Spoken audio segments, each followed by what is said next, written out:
divide, they give you a long division, and they give you a polynomial divided by a binomial. Now if you notice, in this case the divisor has a 2x. If it was just an x minus 3, then you have a choice to do the long division or synthetic division. But because if there's 2, we have to use the long division. Now one of the things is that you want to double check and see, am I missing any exponents? Let's see, we have x to the fourth is the degree, x to the fourth, then we have x to the third. We don't have an x squared, so I need to add an x squared in here. So I'm going to add a 0x squared. So that way we have x to the fourth, x to the third, x squared, x to the first, or just x, and then the number. So let's go and build our long division. I'm going to write a little small because I don't have a lot of space. We have 4x to the fourth minus 14x to the third plus 0x squared. It's just like a placeholder. Minus 4x plus 37. Outside, I'm going to have a 2x minus 3. And then I go through the process. What do I need to multiply 2x to end up with 4x to the 4th? So 2 times what is 4 will be 2. How many more x's do I need? I need 3 more. Then multiply it out. 2x to the third times 2x gives me 4x to the 4th. 2x to the third times negative 3 is negative 6x to the third. Then, just like we usually do, we're going to change our signs. We do the long division. That's a positive becomes a negative, that's a negative becomes a positive. This should always cancel out. And that gives you a negative 8x to the third. Now let's check our answers. So your first term should be 2x to the third.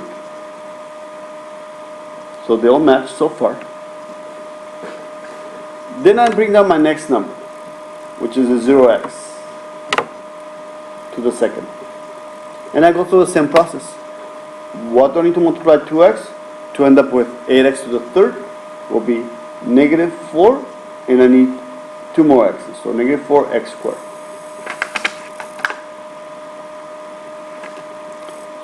So the next term should be negative 4x squared, so it's either C or D.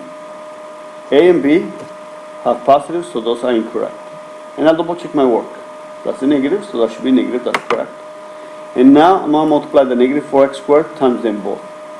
That's negative 4x squared times 2x gives me a negative 8x to the third.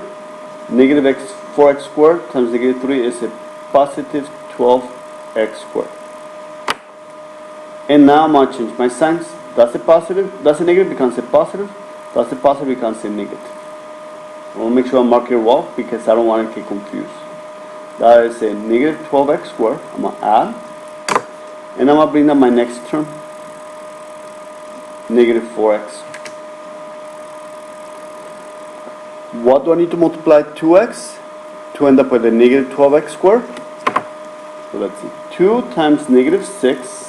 And I have an x and I need another x in here to end up with x squared. So the next term should be negative 6x, and C and D are still in the running.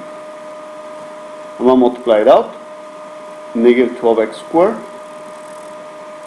positive 18x, and I'm going to change the signs. That's a negative becomes a positive, that's a positive becomes a negative. That cancels out. And bring down your next term, which is 37.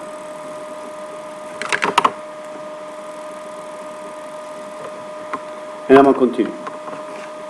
What do I need to multiply 2x to end up with negative 22x? Will be negative 11. And I'm going to multiply it out. Negative 11 times 2x is negative 22x.